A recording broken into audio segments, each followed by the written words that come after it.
Thank you everyone for joining us today. My name is Ho-Yun Ko. I'm an assistant professor at PSI's department, and I'm also in charge of the Korean Studies Center. So before I present you to today's guest speaker, let me quickly introduce this lecture series and Korean Studies Center, because many of you do not know that we have research center dedicated to Korea and Korean affairs within SSH. So just a quick introduction about the series. Well, the series is about introducing social and public policies of South Korea, which is supported by the Korea Foundation. Using the support, some research grant, we invite several scholars from South Korea to introduce policies across different issues and different topics. So we have scheduled 5 to 6 maximum special lecture series in this semester and until the next January.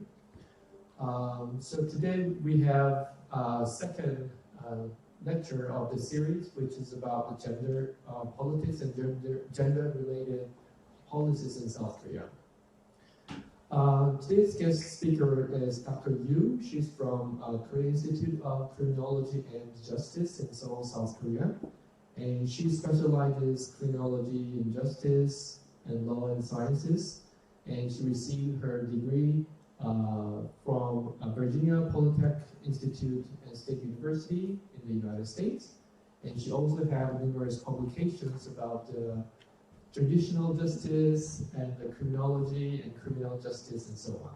So today she will present, as you can see the title on the screen, present a gender-based violence and the policies and the women's movement in South Korea.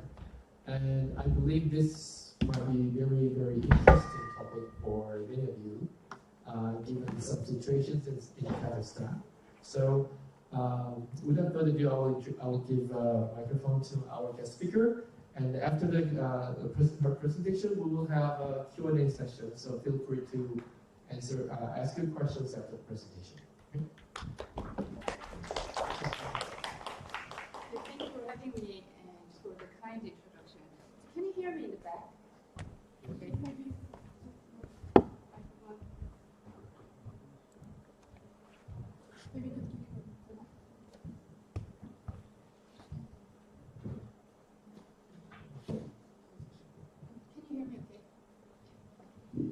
So in today's talk, I'm going to talk about key changes in South Korea's policies on gender-based violence from the 1990s to the present, and what these changes mean for gender equality. So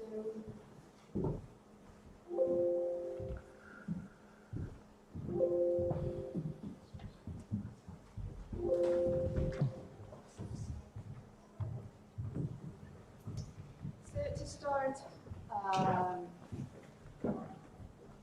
let's go back to 1953.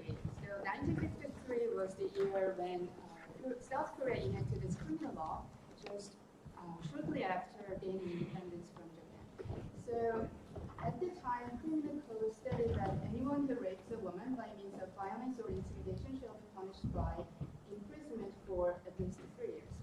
And this provision was placed under the title of Crimes Against Chastity. And then in 2018, we see a completely different approach with the framework on the prevention of violence against women. So this law defines violence against women as gender-based violence that infringes on the right to physical and mental well-being and safety. And this includes domestic violence, sexual violence, sex trafficking, etc., etc.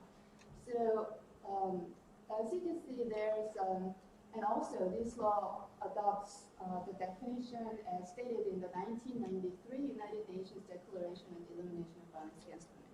So as you can see, there's a clear shift in perspective from chastity to a broader protection of women's rights. So in this talk, we are going to look at how this transition happened and discuss some of the current issues in South Korea. So let's now take a look at key laws addressing gender-based violence in South Korea. As you can see, there are quite a few laws, and many of them have been revised multiple times, which means that there have been continued changes in policy. So I want to highlight a few points from this timeline. So first off, if you look at when these laws were enacted, there was a long gap after the Criminal Code of 1953. So it wasn't until 1994 that we see legislation specifically addressing gender-based violence. So, and this was driven by the rise of the women's movement in the 1980s and 90s. And second, so the focus of legislation has changed over time. So in the 1990s, the emphasis was on domestic violence and sexual violence. By the 2000s, the issues like child protection and sex trafficking and managing sex offenders were captured attention. And then in 2000s, from the 2000s and more recently, there have been laws that have been passed on the addressing a broader range of gender-based violence, including stalking. So this shows how policy priorities have evolved, expanding the legal system to cover behaviors that are now previously recognized as crimes. And third, laws addressing gender-based violence are scattered across multiple pieces of legislation. So other types of crimes are typically covered under a single law, like the Criminal Code. But in terms of gender-based violence, different laws have been implemented targeting specific issues. And there are separate laws for punishing offenders and for protecting victims. So I'll explain in more detail how and why the legal system has developed in this way. So in the 1980s, the women in the 1980s. So in 1980s, the movement to eliminate violence against women began to emerge in South Korea. So back then, many women in South Korea were frequently exposed to various forms of violence. But it was not recognized as a major social issue, and there were no specific laws or policies to address it. So, for example, domestic violence. The concept of domestic violence was almost unheard of in Korean society back then.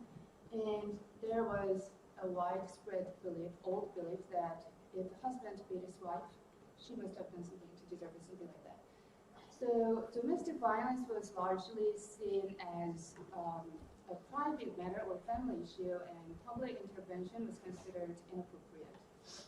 But things started to change in the early 1980s when the Korea Women's Hotline was founded. So this is a non-profit organization for women's rights advocacy. And they were the first organization in Korea to provide a hotline for domestic violence victims. So, and they conducted the country's first survey on domestic violence in 1983, and the results were alarming, as you can see here. So more than 4 out of 10 married women in Seoul reported having been beaten by their husbands after marriage, and 14% reported experiencing domestic violence in the previous year alone. So with these results, the Korea Women's Hotline launched campaigns to raise public awareness about domestic violence. And they also provided public support services for victims, such as counseling, medical assistance, or legal advice, and emergency shelters. So this shows their early activities, counseling with the phone. So in their efforts, as mentioned in their founding statement, the Korea Women's Hotline emphasized that domestic violence was not just a personal or private issue, but stemmed from a patriarchal social structure and gender inequality. So this marked the beginning of the movement to change public perception and policy on violence against women. And let's move on to the 1990s. So the movement, the efforts to raise public awareness about domestic violence began in the early 1980s. And these efforts developed into legislative efforts in the early 1990s. So in the early 1990s, several severe domestic cases occurred and were brought to the attention of women's organizations. So some of the cases involved women who, after enduring years of severe domestic violence, ended up killing their husbands in self-defense. And other cases involved sons killing their abusive fathers, and also some families of women murdered by their husbands turned to women's organizations for help. So despite these severe domestic violence cases, back then the government's intervention in domestic violence cases was very limited, and criminal justice institutions were often reluctant to intervene in what was seen as family matters. So women's organizations criticized vehemently the government's inaction and called for more proactive intervention. So, okay, let me go back to this issue. So in the 1990s, this period was shortly after the end of the military regime, and various social movements began to emerge, addressing issues like disability rights, sexual identities, and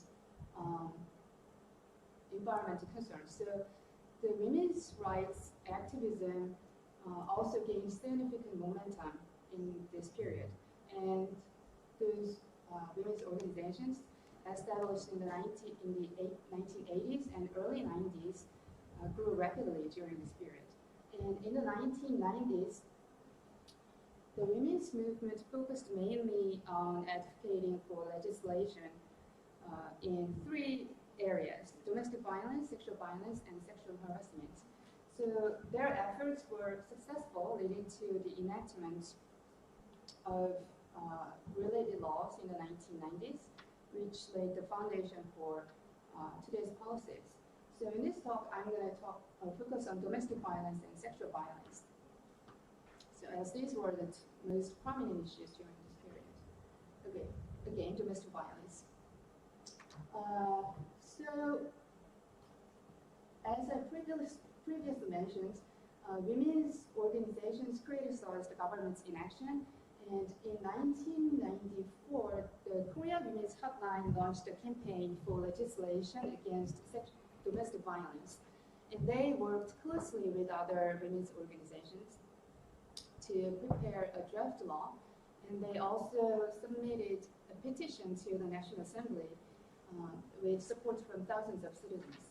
So their efforts led to the enactment of two separate laws in 1997. So the first one is the Act on Special Cases Concerning the Punishment of Crimes of Domestic Violence. And this law focused on the legal proceeding of domestic violence cases. And this law recognized that domestic violence had unique features that required special criminal procedures. So the key provisions included obligations of reporting. So anyone, particularly social workers or medical practitioners or school teachers, are required to report immediately to law enforcement if they become aware of domestic violence.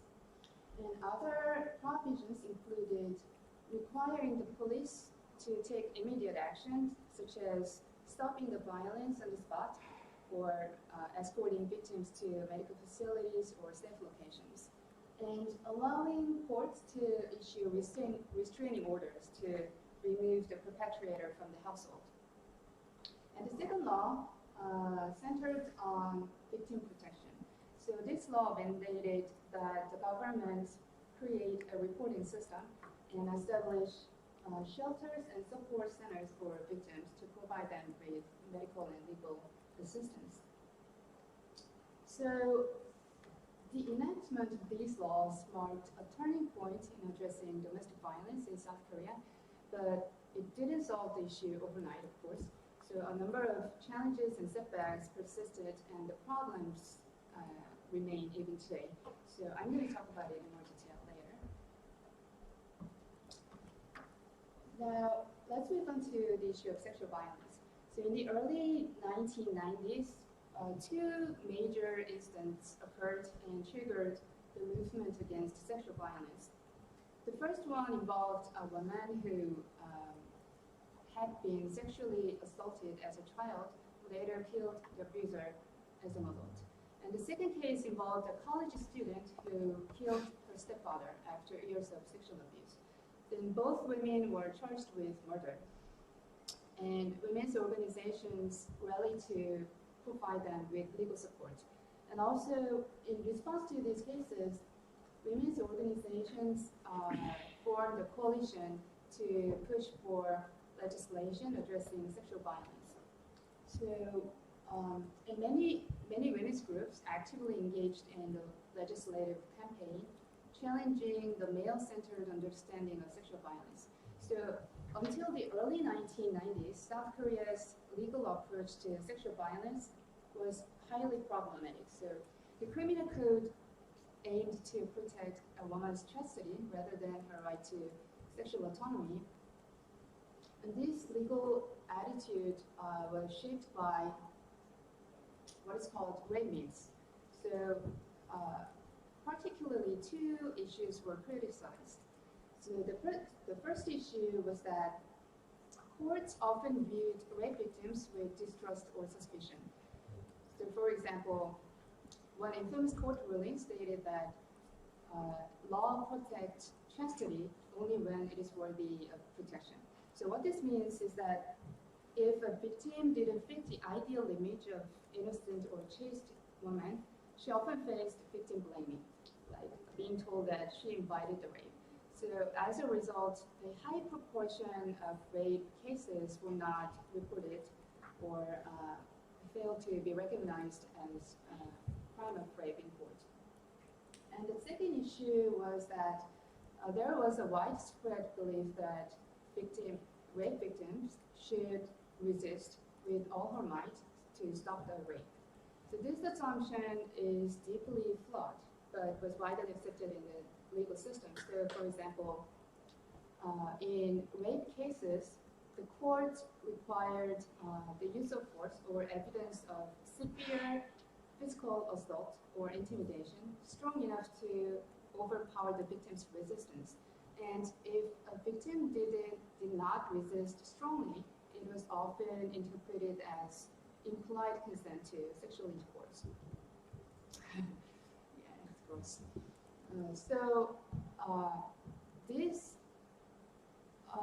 This legal approach often failed to protect rape victims who could not or chose not to resist for various reasons. So, for example, some women might stop resisting to avoid further physical harm, and others might hesitate to ask for help due to the fear of social stigma or prejudice against rape survivors.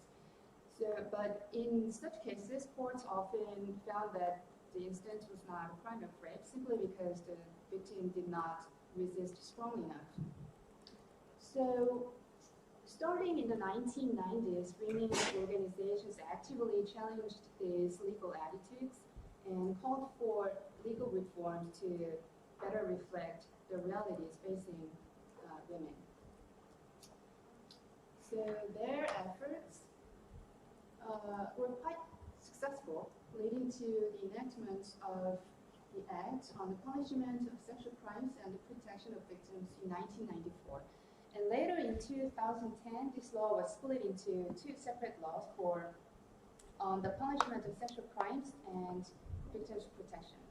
So these laws brought in some important changes. First of all, penalties for sex offenses were increased, especially for the offenses involving vulnerable victims, like people with disabilities or children under 18, or those victimized by family members. And various types of behaviors were made illegal. New types of behaviors or criminalized. For example, indecent acts or unwanted physical contact in public spaces, such as on public transport, were criminalized. And later, a series of amendments have been made to criminalize the production and distribution of sexual contents without consent. And also, these laws improved victim protection and support, particularly during investigations and trials in the legal system. And also, the outdated concept of chastity was removed from legal language, finally. So in 1995, the Criminal Code was revised to replace the term crimes against chastity with crimes of rape and indecent acts. Also, court rulings gradually started to treat rape as a violation of the right to sexual autonomy or the right to make decisions about their own body. So these legislative efforts by women's organizations had mostly wrapped up by the late 1990s. But during this time, a new wave of activism against sexual violence emerged on university campuses. So this movement was driven by the rise of young feminists. And by this time, by like 2000, the number of female students in university had significantly increased. And following the democratization of South Korea in 1987, universities became more open to discussions about sexuality and gender issues. So these changes together contributed to the emergence of a radical anti-sexual violence movement on university campuses.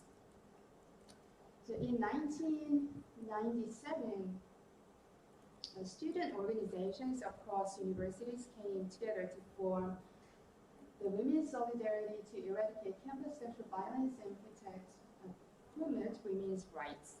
So their primary goal was to push university authorities to establish regulations addressing sexual violence and harassment. So at the time, universities had no formal reporting system for sexual violence among students or staff. So if a student experienced sexual violence, their only option was to report to the police. But as we have seen, this often led to lengthy criminal procedures with little chance of holding the perpetrator accountable. So as a result, despite the high prevalence of sexual violence on campuses, most incidents went unreported and remained hidden.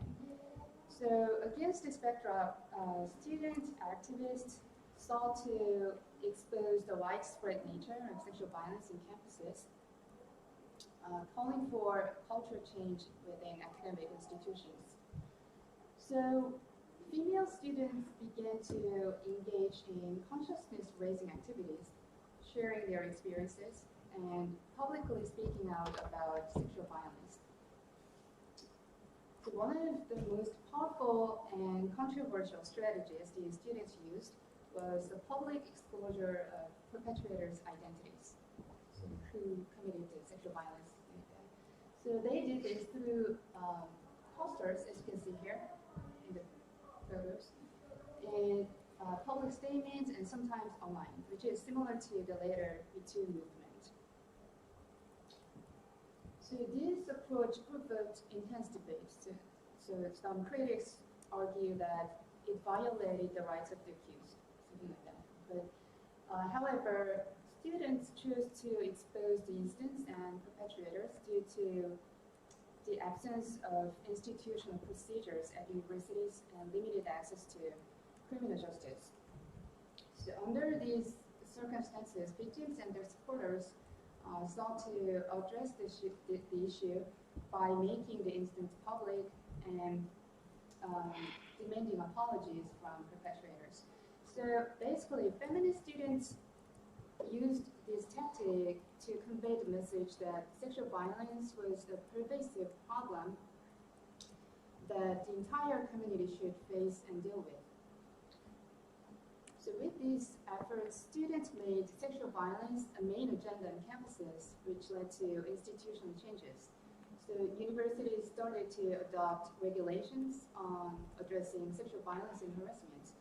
And they established counseling centers for victims and implemented procedures for protecting victims and holding perpetrators accountable.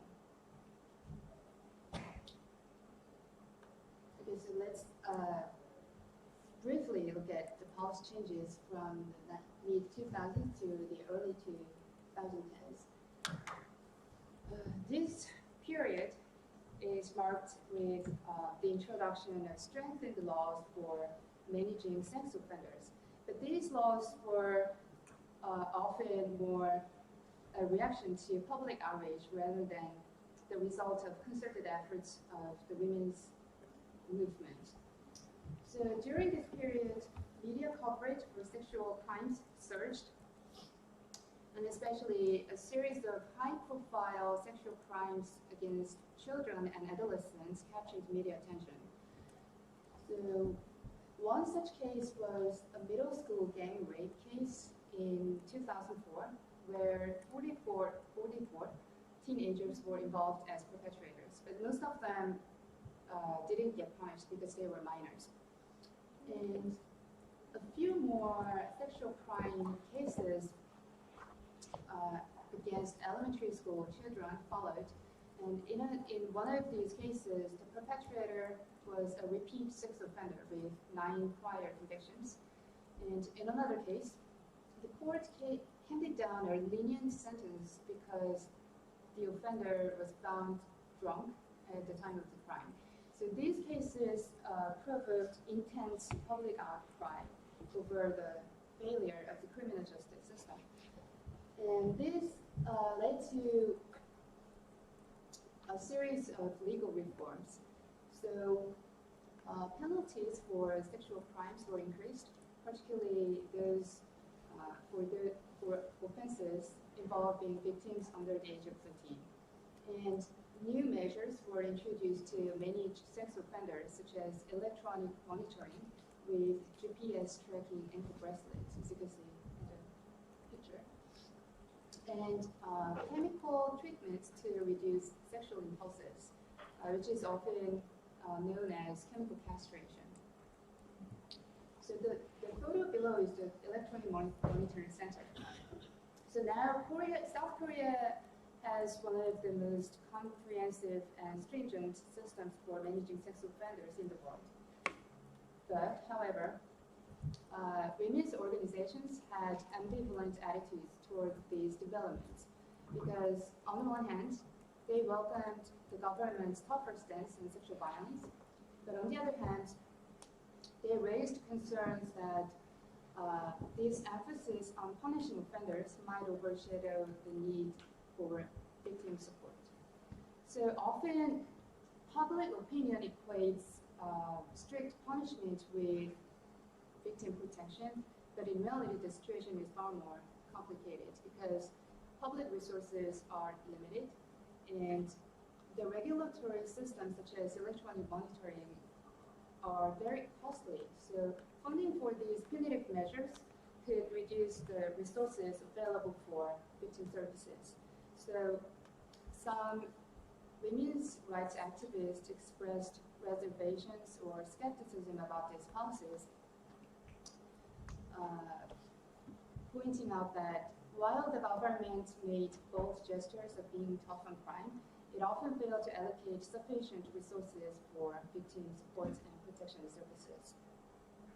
So this ongoing tension between punitive measures and victim-centered support became the key point of debate during this period.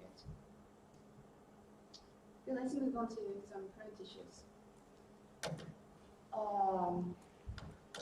So as we have seen, policy efforts in the 2000s mainly focused on regulating sex offenders who are deemed abnormal. And these policies were often disconnected from broader gender issues. But from the mid-2010s, feminist activism gained new momentum, especially through digital platforms. So young women in their 20s and 30s began to use social media and other online platforms to rally around feminist causes. So especially digital activism played a crucial role in tackling new forms of gender-based violence, such as digital sexual violence or misogyny in the digital space. And this, so digital sexual violence emerged as a major social issue in Korea in the mid-2010s. So one of the earliest examples was spy cam videos, where women were filmed without their knowledge or consent. And another issue was the so-called revenge pornography, or the distribution of intimate sexual videos without consent.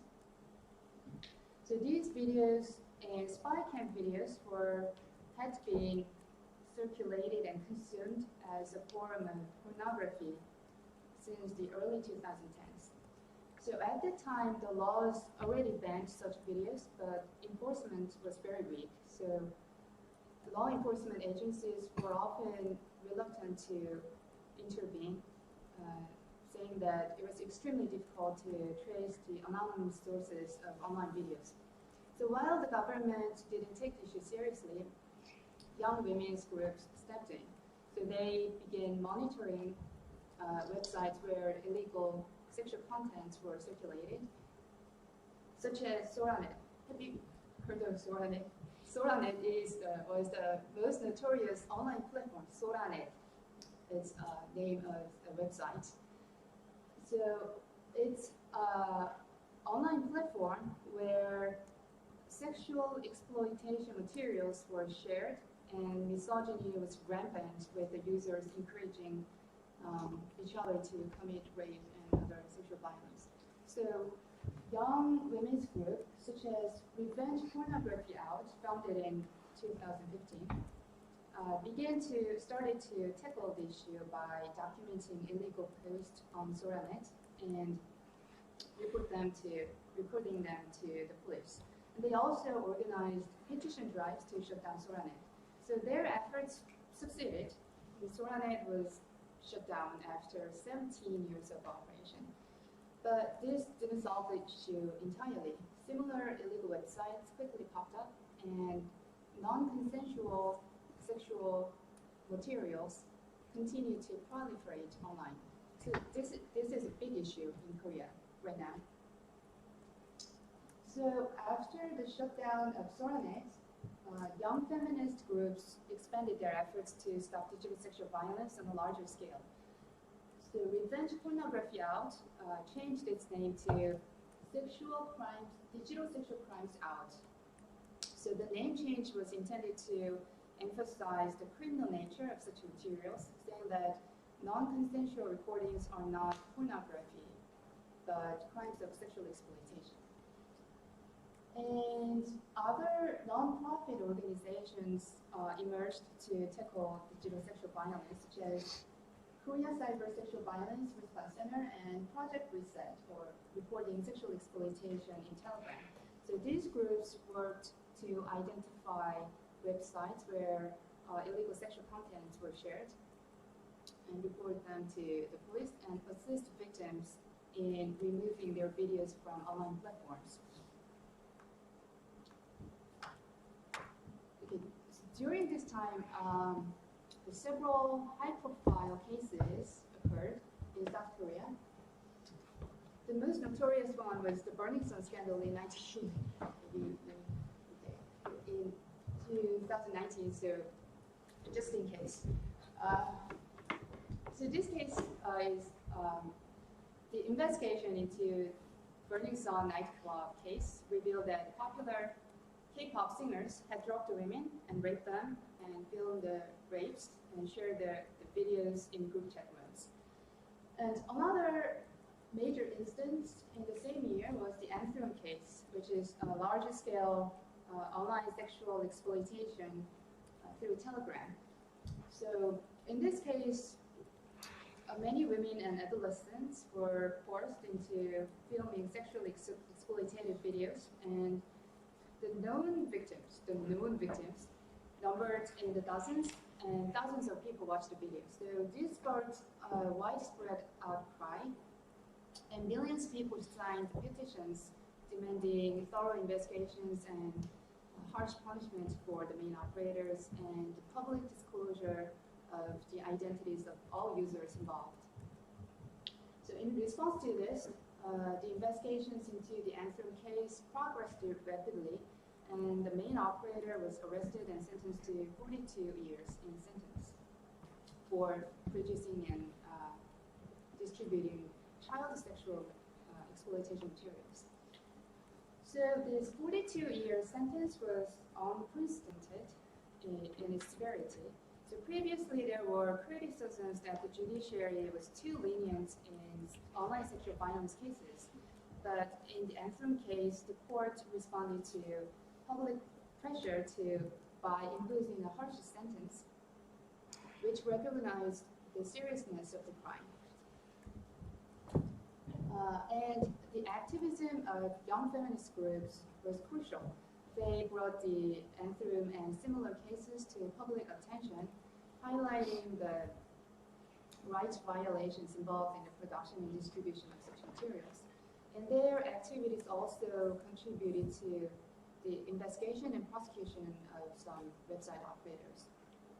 But however, there's always however. There's persistent challenges of social stigma for victim blaming. So the movement to stop digital sexual violence is still ongoing, calling for continued efforts to change social attitudes and better protect victims. So let's move on to another current issue, which is gender-based violence in intimate relationships. So this issue overlaps with digital sexual violence to some extent. So as you can see from the term revenge pornography, it often involves recording and distribution of sexual images from intimate relationships without consent.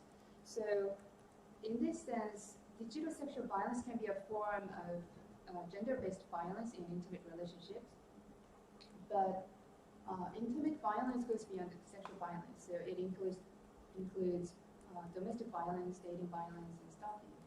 So violence in intimate relationships is particularly destructive because it's often sustained and repetitive and poses a higher risk of retaliation from the perpetrator if the victim tries to leave the relationships. So because of this, without immediate intervention and effective measures to prevent further violence, it can be hard for victims to leave the relationship. And this challenge is clearly evident when looking at domestic violence policies. So although South Korea enacted domestic violence laws in the 1990s, there are still gaps in the implementation of these laws. So for example, the laws included victim protection measures such as restraining orders or separation orders. So specifically, courts can order the perpetrator to leave the victim's residence or prohibit them from approaching within 100 meters of victim's home or workplace. But there was a continued criticism that these protection measures were not effective. So even when the perpetrator was ordered to stay away from the victim, these orders often failed to prevent further violence. So the major issue was that these protection orders, so there was no guarantee that the perpetrator would comply with these orders. So in response to these challenges, several amendments have been made. So for example, one amendment allowed for the detention of perpetrators in police stations or detention centers when the perpetrator violated the protection orders. And later amendment strengthened the victim protection system, allowing for victims to request protection orders directly from the courts, and strengthened the legal penalties for violating protection orders, including a sentence of imprisonment. So despite these developments, another significant issue is that these protection measures are limited to restraining orders or eviction, something like that. So if you think about economic gender inequality, one of the major obstacles for domestic violence victims trying to leave the relationship is economic dependence. So if the victim lacks the financial means to support herself, it can be hard for her to leave the abuser and escape the abusive situation. So there's an argument that protection measures should include not only violence prevention, but also economic support to help victims to gain financial independence and thereby facilitating their escape from abusive situations. Another challenge is the leniency of penalties for perpetrators. So this issue is closely related to the stated purpose of the laws. So if you look at the purpose of the act, it emphasizes maintaining healthy families. So although it mentions the human rights of victims, the law still puts more emphasis on the preservation of the family. So this means that domestic violence policies largely revolve around the goal of maintaining the family unit. So, and because of this, the laws created a special procedure for criminal punishment, which is basically offering diversion programs for perpetrators, such as counseling or violence prevention education or probation instead of criminal punishment. So they are exempted from criminal punishment. So there has been a strong call for policy changes to ensure that the perpetrators are held criminally responsible and to prioritize victim protection over the preservation of the family.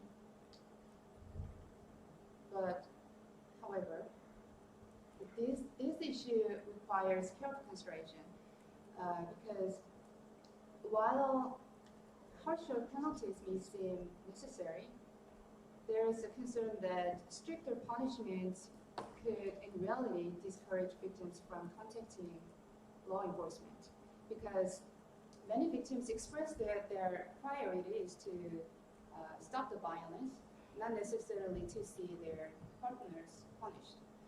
So, and this is especially true when the abuser is the family's primary financial provider.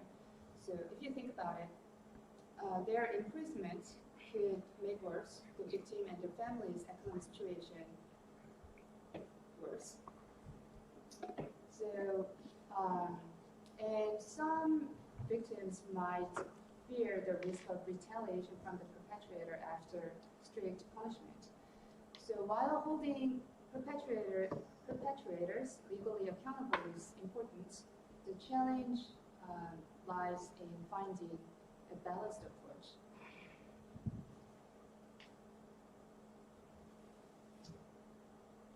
Let's skip one issue, the daily violence.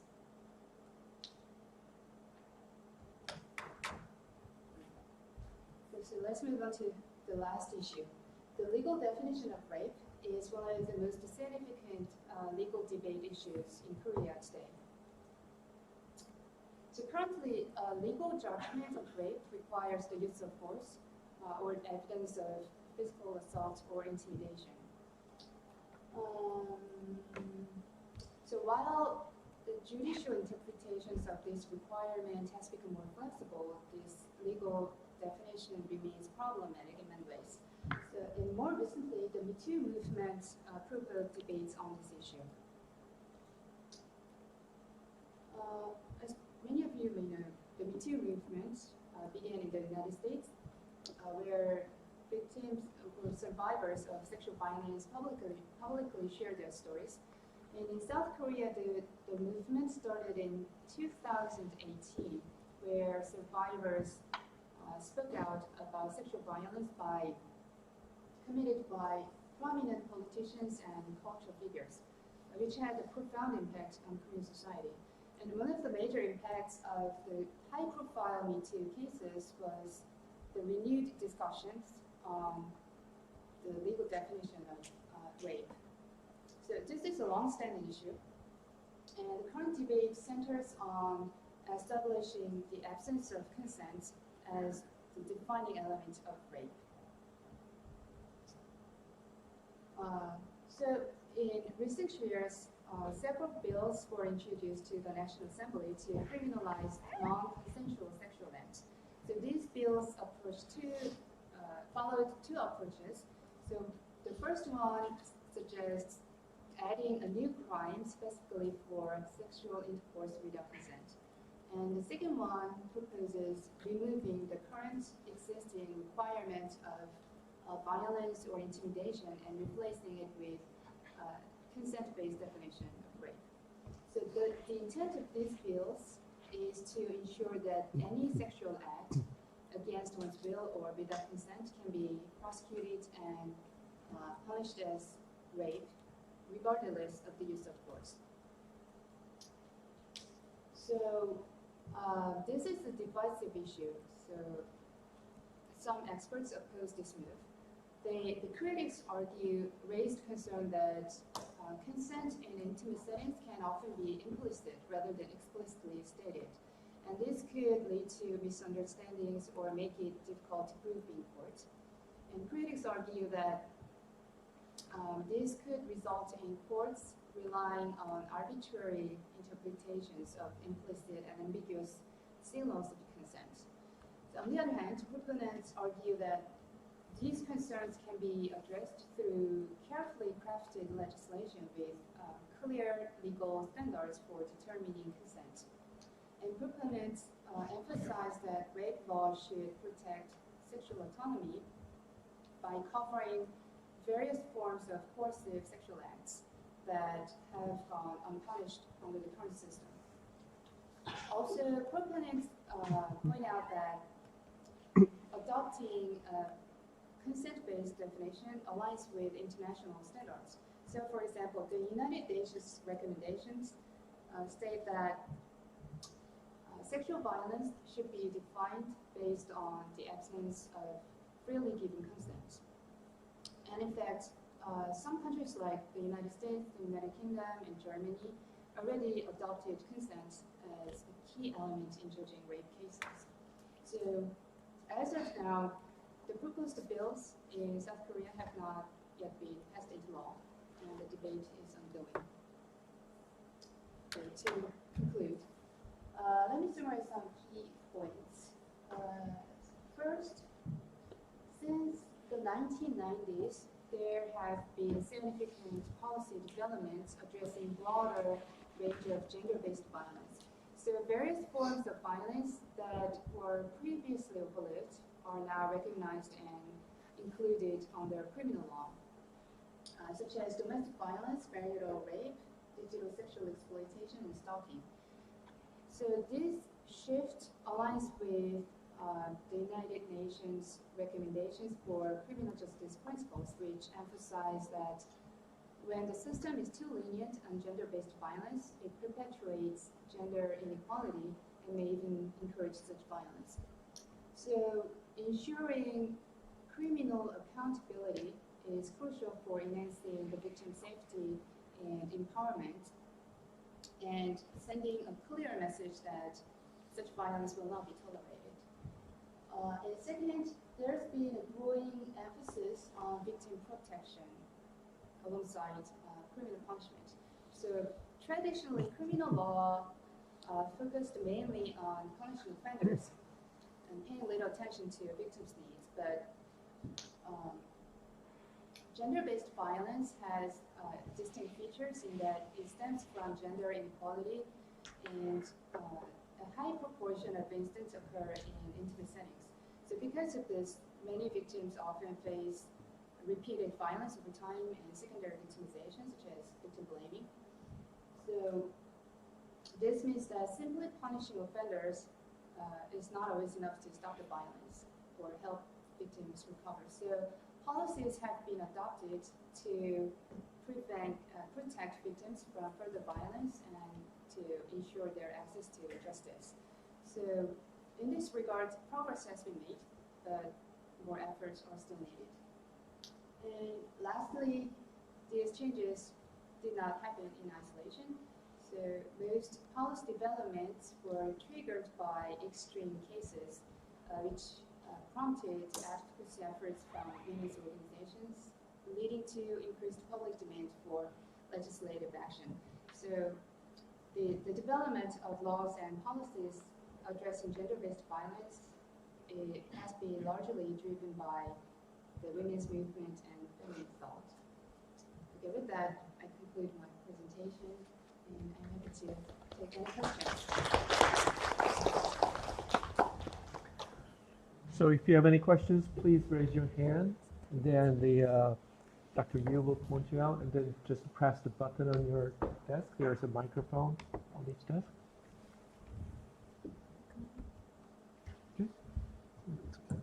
Hello, thank you for your presentation. I want to ask if women's organizations that have been clearly important in the process of policy changes have faced any intimidation from the government or from other structures maybe. Have they been punished for being too active for advocating for women's rights? I'm sorry, I don't think I understood your question. Oh. Can you repeat that? So women's organizations that have been fighting for women's rights and have been catalysts for these policy reforms, have they been in some form intimidated or punished by the government? Because unfortunately, sometimes it is the case here that women's organizations usually face more issues. Okay, so you're talking about kind of backlash, right? Yes. Yes. So as I mentioned, in the 1990s, and also in the Me Too movement, so for example, women started to publicly speaking out about sexual violence, and one of the methods they used was the exposure of the perpetrators. And backlash was that they were sued. So I don't know if you have the law against defamation. Defamation, do you have the law in Kazakhstan? Yes, so defamation laws were applied. So the accused perpetrators of sexual violence, they sued the victims for the defamation. So that's one of the backlash. And I don't think that the government actively suppress the women's movement, but yes, the defamation law was one of the major challenge in women's movement. Okay. In terms of digital violence, what do you think about the way this, appearance of AI or with deepfake forms that are now very problematic in terms of law regulations? What would be your opinion on regulating? On regulating deepfake crimes, it's a hard one. Okay. So there's a discussion. Okay, it's a very developing issue. So it's a very current issue. And there's a discussion in Korea that penalties for using AI to make explicit materials should be increased. But I don't think that would be very effective because it's too pervasive. So the government cannot punish all the offenders. And in my opinion, the court would be very lenient on the offenders because, first of all, most of the offenders were minors in this issue. So like over 70 or 80% were minors. So stronger punishment will not be very effective in my opinion. So rather, education will be important. So if you think about school bullying, it was a very intense issue like 2 decades ago. And strong efforts to educate students on this issue of school bullying, and it was very effective. So in actuality, the school bullying is very much solved in South Korea. So in this case of deepfake crimes, I think the offenders, who are, most of them are minors, they committed the crimes, in my opinion, without very consciousness of their criminality. So in this case, I think education is very crucial.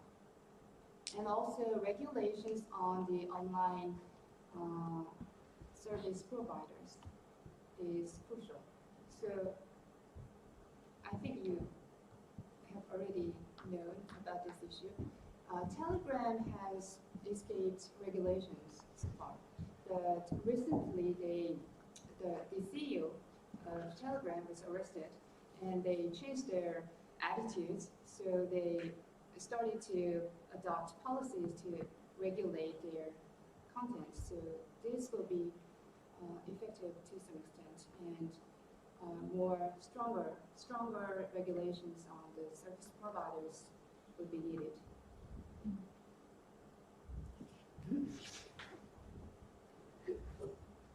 Yes, thank you for your wonderful presentation.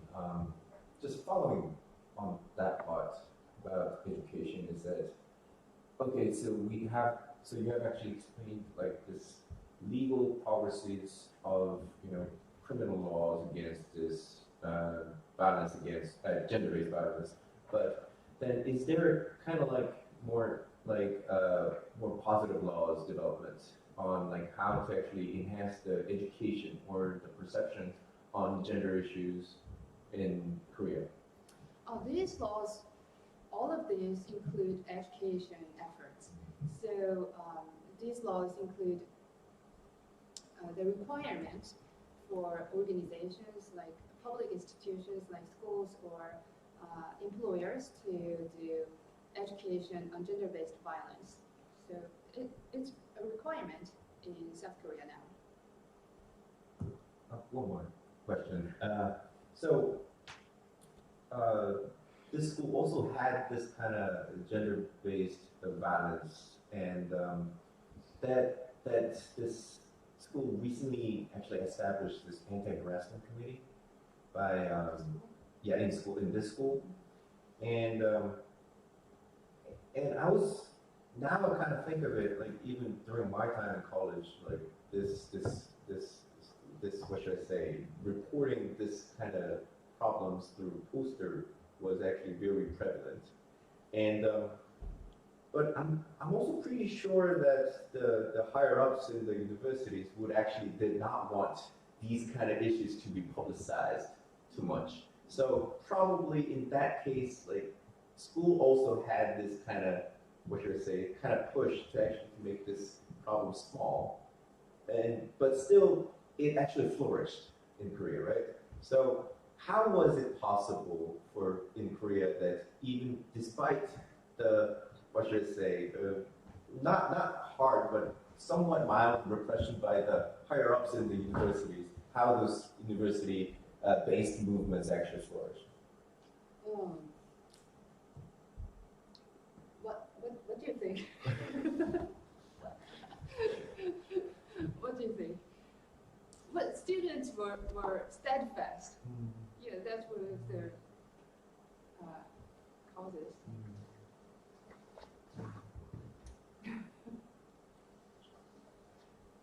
Yeah, I mean, like for us, I think there are some roles that our faculties like us can actually kind of take, but still, it's really difficult to actually be, we can't. I mean, yeah, I mean, I don't know why how like they were like very steadfast, despite the things that they could actually kind of face in the future. But it's just that, you know, I mean, I don't know as well, so that's why I kind of asked for how people are out here, you know, it is a problem. It is a problem. Everyone knows it's a problem, but it's not. I think it's not getting the momentum. But just to compare, like, how did this thing happen? Like in Korea, like it actually got some momentum, and just knowing what it was, what it actually kind of brought that momentum would actually kind of be like a push factor in other parts of the world as well. So the student movement in South Korea in late 1990s, it was just after the women's organizations movement against sexual violence. So it was a big issue in the whole society, and there was a strong tradition of students' movement back then. So, and also, I think what was important, crucial, was the organized efforts among students. So the students, they didn't just respond individually, they organized student organizations, and there was a strong solidarity efforts among these organizations. So I think that's one of the... I have one some question. So you know, so Korea societies have a big improvement in the women rights, and then the gender-based criminal actually is maybe not enough. You know? But sometimes male side criticize extreme feminist movement, and then sometimes false accusation issues. So because when the sexual crime, woman argues, then the responsibility totally to the man, for example, or offender. He's innocent, he did it. So some girls or ladies side use this kind of the things, so they make some false accusation, and this can be a big issue also, because some cases realized, and then in the case male, the false accused, the persons lose everything because of these issues. So how can you make some balance? We need to improve the woman's right, but also men's right is important. Innocent people's, false accused, then he lost everything. How do you think about This question relates back to the issue raised by the first question, the backlash. Mm-hmm. So I forgot to mention this issue. The false accusation was punished in Korea. So some women who raised the issue of sexual violence could face the risk of defamation, punishment for defamation, and punishment for false accusation. So this issue, well, it's a controversial issue. So, but in my opinion, the balance has not been achieved. So protection for victims is still more needed than protection for the rights of the accused.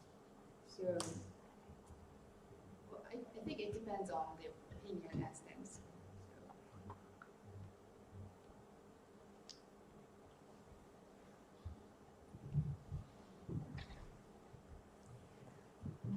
Can you hear me? Okay. My question is related to the Istanbul Convention. Istanbul Convention. South Korea didn't sign this convention, and as far as I know, you show us some level changes, and I believe that South Korea has all passed towards this combat against domestic violence. So, while in Kazakhstan right now we are trying to sign, and we're in our path to sign this convention in the future. So I just want to know your opinion about the Istanbul Convention, because I heard that some laws of South Korea didn't align with the aims of this Istanbul Convention that was signed by European Union countries. And that's my question. Could you repeat? Istanbul Convention is like a convention. Istanbul Convention? Yeah. And Kazakhstan government is trying to sign this convention in the future, like has some plans, and we are moving towards this goal in the future. While as far as South Korea is not a member of this convention, and this country, your country, implemented its own legal framework, and as it showed us, some of them are already effective in the future, like in terms of feminist activism and so on. So, if you heard anything about like criticism of Istanbul Convention, like why South Korea didn't join this convention? Because I heard that some ideas of this implementation, legal framework of South Korea didn't align with the idea of this convention. I don't have a detailed answer to that right now. But do you have any thoughts on that? I don't have, but when I was intern with the Minister of Foreign Affairs, we just invited this European Union Council, and then we discussed this matter of like how Kazakhstan can enhance its actions against domestic violence. And I don't know why, but like Western approach, I don't like too much Western approach, and it was interesting to hear how South Korea implements these legal changes, because I believe that we are mostly influenced by Western powers, and I believe that Singapore's experience and South Korea's experience is also interesting to hear and to learn something. So that's my opinion. But I believe that Kazakhstan government should interact with other countries too. Like in the future, I believe so. That's a important question, but I'm sorry, but I don't have a detailed answer. It's actually a convention done by Council of Europe, so it's actually more European-based international convention, so that as long as a country is a member of CEDAW, which is a convention of the rights of women, then we actually kind of that actually is kind of like a big, more international thing, to be exact, and as long as I know, is actually more European countries. Most of them are European countries that actually joined this Istanbul Convention. So, and the basic thing about the international law is that if you already have like domestic law equivalent to such international law, then it's not quite mandatory to actually join. Yes, so that's part of it.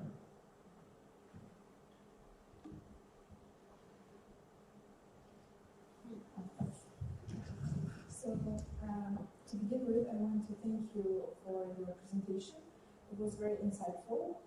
And my question will be regarding the working environment, because so far we covered the university part and the domestic violence. But do you have special legal laws in regards with working environment? Because even in work, female most of the time face difficulties, etc. Yes. Is it here? So, in 2009 Framework Act on Gender Equality. So this law covers gender equality issues and sexual harassment prevention efforts in the workplace. So, but as I said, these efforts are not related to criminal procedures.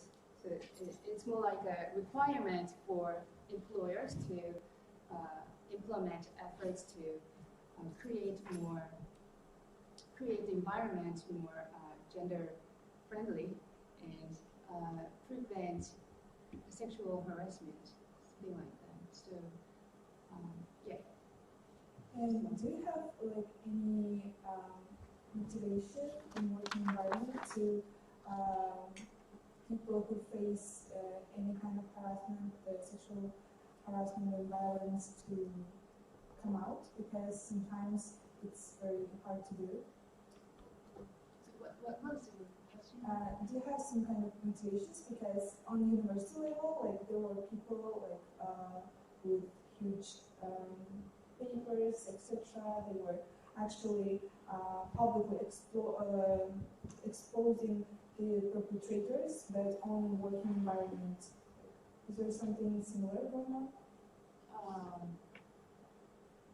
Yes. Do you have any thoughts on that?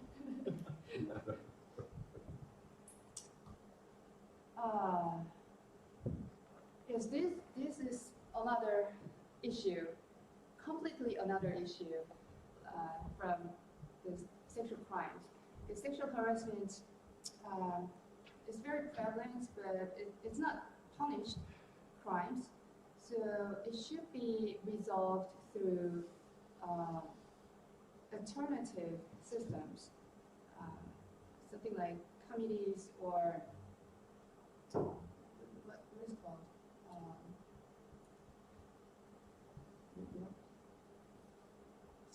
Like something like complaint system, you know.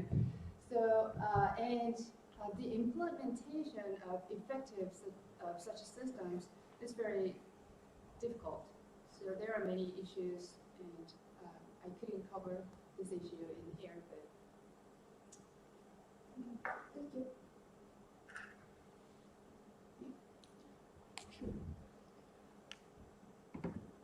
So again, thank you all for the presentation. Again, yeah, it was quite interesting, also insightful.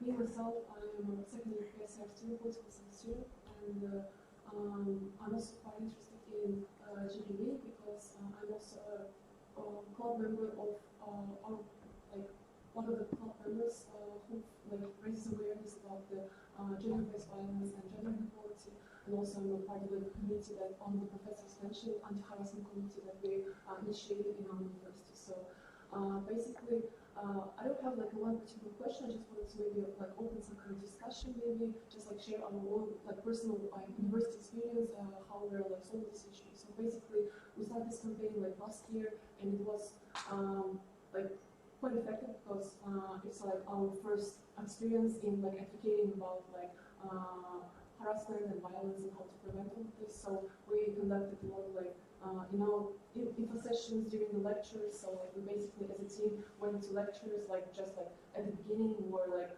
talking about what is consent, what is harassment, what is considered as harassment, etc. So but like overall, yes, I think as you said before, it's maybe the students' perception and stereotypes about the harassment and overall violence, because mostly the listeners who were actually very active and attentive during such lectures were girls rather than boys, to be honest. There were quite a lot of like kind of comments or some jokes during the lectures, like, haha, isn't it like girls stuff, or I don't know, why are you talking about some personal stuff which is not really connected with the lecture itself, etc. So really, our team does not only consist of girls but also boys, and we really don't know how to kind of like cultivate this kind of like I don't know, mindset in people that you can also become a victim or a person bystander who can actually see this kind of crime or violence going on, and you can actually also contribute to solving it. Okay, so this is basically what we do. And in community, for instance, recently we had our like gathering, and there we discussed as a university how we can teach, like as you said, education. So how can we educate the students about the GBV, right? So there were two ways. The first way is to integrate in the course curriculum a mandatory course that every student should take during their first year. So they are entered in university, so we have an orientation week where students are kind of like getting introduced to the university, etc. So we are also planning on this like curriculum, like writing the whole like syllabus, etc. on how you should like take this course, etc. how to succeed in it. So yeah, it's on planning and probably will launch like on next fall semester, so next year. Another suggestion was to buy some kind of like subscription to an app, application, mobile application. You know, it's also its CEOs are also based in Jerusalem. So I'm kind of like also skeptical about that. It's the only kind of like app that we actually knew who are kind of like raising awareness about GBV and also self-protection. So we contacted them and they offered us like some kind of like subscription. You can like make students download this app so that they could also take this kind of course and try to learn how to maybe self-defense during the violent cases, or like how to maybe understand if it's consensual thing or not. But the problem is that no one will download this app, like only will, right? Because it's not mandatory. No one will kind of like check like if you downloaded it or not. It's not kind of like mandatory. You cannot force students to do it. So yeah. So the thing is that I think our society, community overall is not really ready to kind of like be, as you said, steadfast about this whole issue. We have some activists who are really willing to do all they can to like raise awareness and fight for the rights of women and any gender, especially yes, like we don't only like consider only women's rights, right? So this thing, and I also kind of like thought, was this kind of like movement only maybe centered in one city in Korea, or it was like kind of widespread? You know, not only in Seoul, maybe it was kind of popular in Seoul universities, but also maybe in other. Was it like really big, right? Because, for instance, in Kazakhstan, we are the first university who are actually thought about opening this kind of committee, and we are the first ones who initiated like the whole conversation about gender-based violence and harassment. So I think that other universities, first of all, are not even ready to kind of like open clubs and kind of like treat these students who are activists as like serious people. They think that it's all like, you know, Western kind of stuff and very unserious, and they're maybe I don't know, yeah, kind of like maybe even crazy, you know. And yeah, so we really hope that after some years, after some work, and we are also currently on negotiations with other student clubs, not necessarily who are in gender equality sphere, but you know, like maybe political science students as well, maybe law students. So there are some kind of these clubs, and we are trying to engage with them and do some common events, you know, not only based on our university, but maybe we go to their universities and we conduct lectures, we conduct some kind of like discussions, open panel sessions with the students. So yeah, this is basically our like experience as activists and students who are like trying to enforce this whole like narrative about like against the violence and harassment. So yeah. Yeah, so do you think that it will be plausible maybe like in 5-10 years to kind of like do this? I don't know. So in this kind of like pace. Thank you for sharing your stories. Okay. Well, it takes time, really. Yeah. It takes maybe a decade or 2 decades, and we went through that. Mm-hmm. So. Well, I was there in the late late 1990s universities, and so in the student movement against sexual violence, and that was the beginning of the movement. And I think it takes, I don't know how many years. It took a decade, more than a decade, to the student movement against sexual violence. Still ongoing. Yes, it's still ongoing. So, in my presentation, I talked about the implementation of the procedures, but it could be achieved quite rapidly. But what is more problematic was cultural atmosphere and cultural values, and of course it takes more time to change cultural values. Yeah, so it's still ongoing, but I think we have achieved quite progress, but it was very gradual process. So, yeah. No, one last question.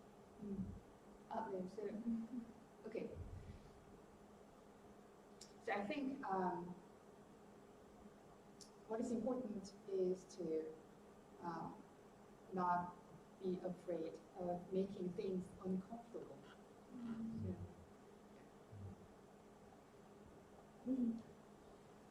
So Korea seems to have like much stricter rules against like sexual violence rather than Pakistan. So according to this, are there lots of cases when like offenders in Korea have not been punished for their crimes? So your question is? So yeah, are there a lot of cases when like offenders not punished? Yes. Yes. Lots of cases. Burning cases. Yeah, burning cases. And in domestic cases, in domestic violence cases, the proportion of the punished case is very low, extremely low, less than like 5%. So like what can stop people to like stop like offending or even if law cannot help?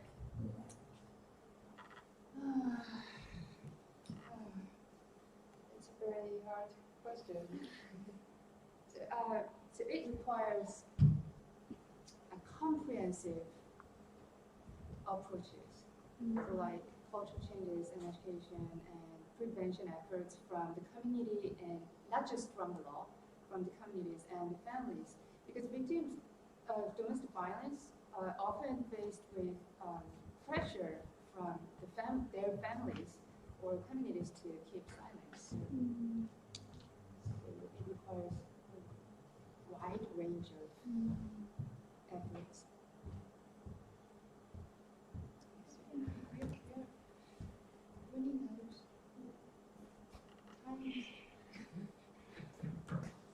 Okay, so this ends today's lecture and seminar. Thank you everyone for your questions and interactions with our guest speaker.